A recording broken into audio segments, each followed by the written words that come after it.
నమస్కారం. నా పేరు విమల. బొజ్జ భిక్షమయ్య యూట్యూబ్ ఛానల్ మిషన్ 1000కు స్వాగతం.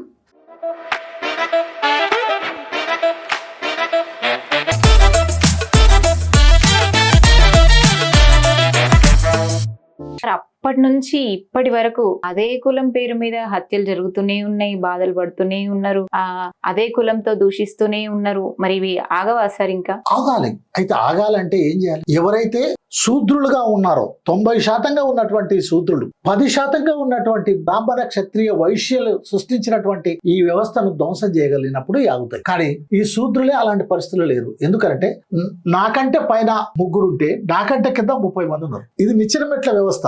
ఏ మెట్టు కింద నిలబడ్డాడు ఆ మెట్టు కింద నిలబడి అనుకుంటాడు నా కింద చాలా మంది ఉన్నారు కదా, నేను వాళ్ళు నన్ను గౌరవిస్తాను కదా, నా మీద వాడు ఉంటే ఉండని తీవాడు నాకంటే పెద్దోడు అని ఎవరికి వాడు సంతృప్తి చెందుతున్నాడు. ఉదాహరణకి మాదిగా వాళ్ళు చిన్న వాళ్ళు అనుకుంటారు, అత్యంత తక్కువ వాళ్ళు అనుకోరు. కానీ మాదిగా అయినా కూడా ఎందుకు చిన్నకైతే నాకంటే కింద మాస్టోడు ఉన్నాడు, దక్కలోడు ఉన్నాడు, వాడు నన్ను అనుకుంటాడు, నా ఇంటికి కూడా రాడు, నా గలవట్ట కూడా నిలబడాడు, అయ్యా దొరా బుక్కడ బోబెట్టు అని వస్తాడు. కాబట్టి వీడు సంతృప్తి చెందుతున్నాడు. ఆ డక్కలైన ఎట్లా సంతృప్తి చెందుతాడంటే నాకంటే తక్కువ ఆవిడ. సో బానిసకొక బానిసగా తయారైంది వ్యవస్థ. అట్లా తయారు చేసి ఒకరినొకరు కలవనీయకుండా చేసి ఎవరికి వాళ్ళు సంతృప్తి చెందేటట్టుగా చేసి తిరుగుబాటు కాకుండా దీన్ని మార్చలేనటువంటి వ్యవస్థగా వాళ్ళు మార్చారు. అయినా అది బీటలు వాడుతా ఉంది, అది బలహీనపడతా ఉంది. ఎవరు ఎన్నైనా సరే, ఎన్ని ఆటంకాలు తెచ్చినా సరే, హత్యలు జరిగినా సరే, చట్టాలు చేసినా సరే, బెదిరింపులు చేసినా సరే, దాడులు చేసినా సరే, ప్రేమ పెళ్లిలేమి ఆగవు. సమాజం ముందుకే పోతే తప్ప సమాజం వెనుకకు పోదు.